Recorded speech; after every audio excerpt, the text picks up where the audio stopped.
Good afternoon, my name is Josh from CyclonesOZ, and here is your afternoon update on severe tropical cyclone Alfred, a monster tropical cyclone about 350 kilometres away from the Queensland's outer islands, about 500 kilometres away from the Queensland coastline. This system here is a Category 3 strength severe tropical cyclone.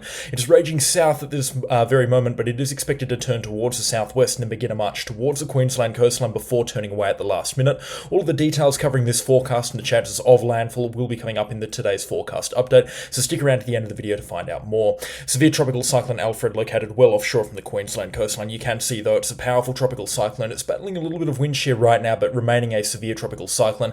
It looks like it has reached its peak intensity about 24 hours ago, and it looks like terminal weakening will now start to kick in, but it's going to be very slow as the system becomes quite slow moving towards the southeast. If we have a look at the visible satellite imagery here, you can see the defined eye around the center of this system here. It's really looking quite healthy, that's for sure, and plenty of lower level cloud now streaming along the Queensland coastline. You can see wind speeds there now really starting to pick up here outside of Rockhampton and Yeppoon along the coastline here across south central Queensland.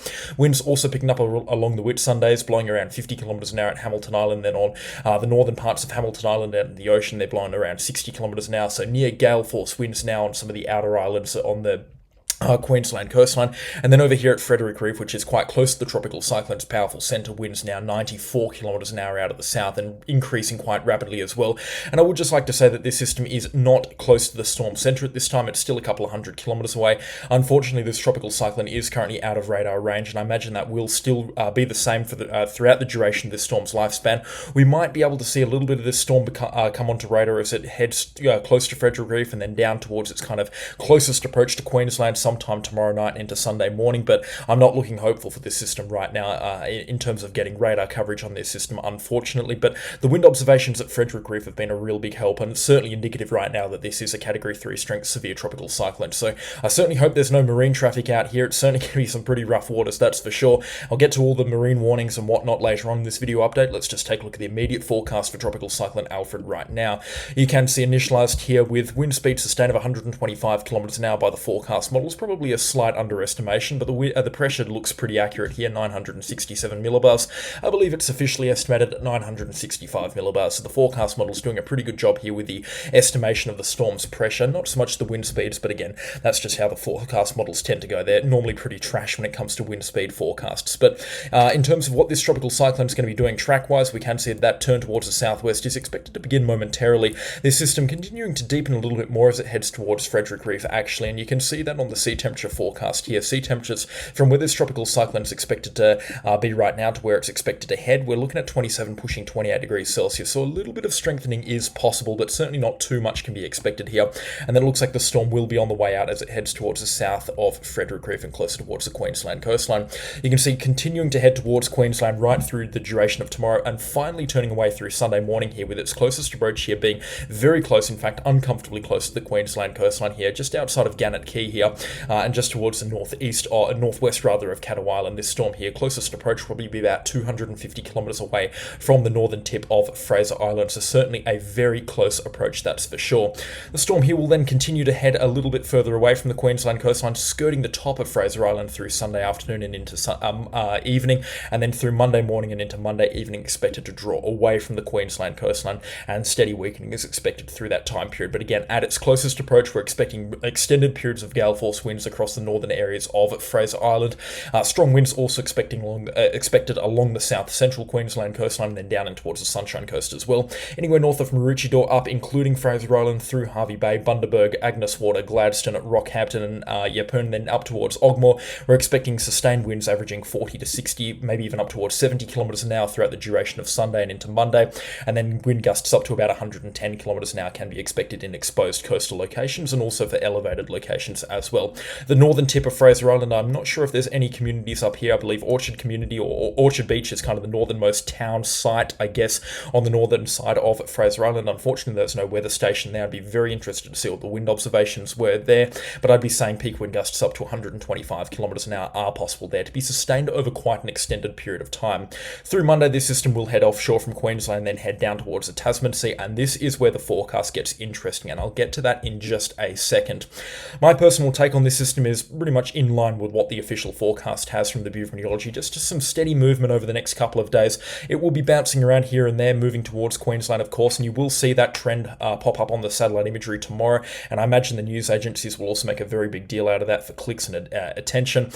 So I do imagine that there will be quite a bit of talk about this tropical cyclone actually heading to Queensland, but I want everybody to know that when this system does make that turn for the Queensland coastline, because it will look like it's beelining it for Rockhampton or Gladstone or that sort of area, it's not actually going to go through with that landfall. It's going to turn away at the very last minute on a Saturday night, and through Sunday we're expecting that storm to kind of slide along the Queensland coastline.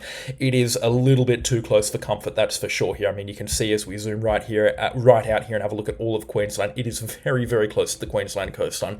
Unfortunately, though, it's not close enough to present the Queensland coastline with much needed rainfall. I mean, you can see rainfall accumulations here through Sunday and out towards Monday and Tuesday, really not looking all that good across Queensland. There might be a few good drops here and there along the northern parts of the Sunshine Coast, and the northern tips of Fraser Island might get up to about 150 millimetres of rainfall, but parched communities between Bundaberg, Gladstone, Agnes Water and up towards Rockhampton, Yeppoon and Ogmore, they're only expecting a couple of drops of rainfall and just some blowy winds and some clouds streaming through. So all in all, not very pleasant weather for them at all, and certainly some much needed rainfall there is not going to materialise on the forecast anymore, which is quite unfortunate to see. Now, like I said, that forecast does become quite interesting. I will get to that in just the next few moments. I just want everybody to know what sort of preparations they should be looking at. So again, pruning the garden up throughout the remainder of today and into early tomorrow morning, strapping down loose outdoor furniture such as trampolines, deck chairs, all of that sort of stuff. If you live in an exposed coastal location as well, I recommend, if you live in a very flood-prone area, to get some sandbags on site as well. We're already starting to see some pretty big tides around the Townsville area and through the Whitsundays as well, and water levels are already starting to rise around Rockhampton and Agnes Water and Gladstone. So if your house does come quite close to flooding on the highest astronomical tide, especially around some of the river deltas outside of Rockhampton and then down towards Bundaberg as well, I would recommend just having a few sandbags on standby. It can't hurt. And if this system does go a little bit closer to the coastline and we get 100 millimetres of rain come through in 3 hours there from a band, to have them on standby could be a lifesaver, or it could be a property saver. So again, it's probably not going to hurt to have a few sandbags ready to go for a couple of doors, that's for sure. Make sure you've got plenty of water ready as well for this tropical cyclone. It's likely you're not going to be able to go out and access the shops through Sunday and into Monday morning as well, so make sure you've got some food ready and maybe some meals ready to go as well. But all in all, just make sure you've got that case of beer or a couple of cases on beer on standby, because you're probably going to need it to kind of soften the woes of not getting too much rainfall here across central Queensland. Remember, it's a cyclone. I said this last year. It is a cyclone, so don't get too smashed. But again, just enjoy this system here, especially on Fraser Island. It is going to feel quite rough, but it's not going to be too rough to the point where it is scary or nerve-wracking. Alfred should stay far enough offshore to not be a scary or a nerve-wracking tropical cyclone. Again, any questions or comments, direct them my way in the comment section down below. I'd be more than happy to take a look at them and answer in a future forecast update. Pushing this forecast forward, though, beyond Monday, the forecast breaks down in terms of congruency. We'll be expecting this tropical cyclone to head down into the Tasman Sea and towards New Zealand, where it will meet its eventual demise down there, but none of the forecast models like that scenario. They're calling for this system to be driven back towards Queensland because of the strong high-pressure ridge in the Tasman Sea, and then a landfall on Fraser Island expected sometime between the 8th and the 10th of March. Now, of course, this is just one forecast solution out of many. You can see between other forecast models, the GFS keeping this well offshore here out towards Lord Howe Island, Norfolk Island. The Icon forecast model calling for it to kind of slide up towards New Caledonia by the looks of things. And the Axis forecast model is also calling for this to go back in towards Queensland by the looks of things, a landfall around the Sunshine Coast. So we've got a couple of possible solutions here. The tropical cyclone, there's no doubt about it, it is going to slow down in motion once it gets down towards Lord Howe Island or just north of it, basically parallel out from where the Queensland-New South Wales border is. If you parallel that out to where Lord Howe Island is, expecting the tropical cyclone to become very slow moving there throughout the middle parts of next week as a high pressure ridge builds through here. This tropical cyclone finds itself in an area where it's got nothing to really direct its motion. If this high pressure ridge becomes strong enough, the storm will be driven back towards Queensland and New South Wales. That's a very rare scenario. It doesn't happen every year or every decade even. In fact, it'd be a very, very rare scenario, and the first of its kind for the last couple of decades, at least off my memory. It certainly doesn't happen that often, and precedents, to be honest, it can be a good measure of what is expected to happen, and I really don't expect this tropical cyclone to head back in towards Queensland or New South Wales, just based off that analysis myself. I can see here by midweek where I expect that really strong high pressure ridge to be building down in the southern areas of the Tasman Sea. This ridge will just continue to build throughout the later parts of next week as well, and that's why the forecast models have this swinging back in towards Queensland or the southeastern corners of Queensland, because there's going to be nothing driving it no cold fronts dragging it down towards the south, and it's really just going to be able to follow the trade winds, or the kind of clip the southern areas of the trade winds. It's still a little bit too far north to get caught by the jet stream, which will be ripping it apart if it was any further south than this, which is why that New South Wales landfall is incredibly unlikely at this time. And if it did happen, it'd be, of course, at a much weaker tropical cyclone, or it wouldn't be at tropical cyclone status at all. But yeah, this high pressure system is providing that steering flow in towards Queensland. That's why we've got that very slow moving tropical cyclone kind of impact as we get towards the end parts of the first week of March and into the second week of March. Again, a highly unlikely scenario, and one that we haven't really seen before in recent history. I do expect it to follow the majority of tracks, and the majority of forecasts right now are expecting it to head down towards the Tasman Sea and down towards New Zealand and then meet its demise down there. But truth be told, we really don't know at this time. So again, I don't want to be jumping to any conclusions right now. Beyond Wednesday, we have no idea where this system's going to be going. My best guess right now is as good as yours. I still reckon that this tropical cyclone will follow a track from what the GFS or the ICON forecast model has been saying, and even the Axis for the last couple of days, calling for it to head down in towards the Tasman Sea and down towards New Zealand and meet its demise down there. But there is that background chance of this tropical cyclone recurving, doing a loop and then swinging back in towards Queensland or even New South Wales much later on at next week, but after about Friday the 7th of March. And there is the chance of Queensland impacts between the 7th of March and the 11th of March. And there are a few forecast models that are suggesting that. I'm only saying that right now so that everybody knows what the forecast is saying. I'm here to present the information and not here to incite panic or pandemonium across Queensland and New South Wales. And if you are worried about this event, first of all, it's a silly thing to be worried about, considering we've got no consistency and no congruency from the forecast models right now. It's also about 10 days out into the future, so again, absolutely no need to panic about something that's not even close to happening right now.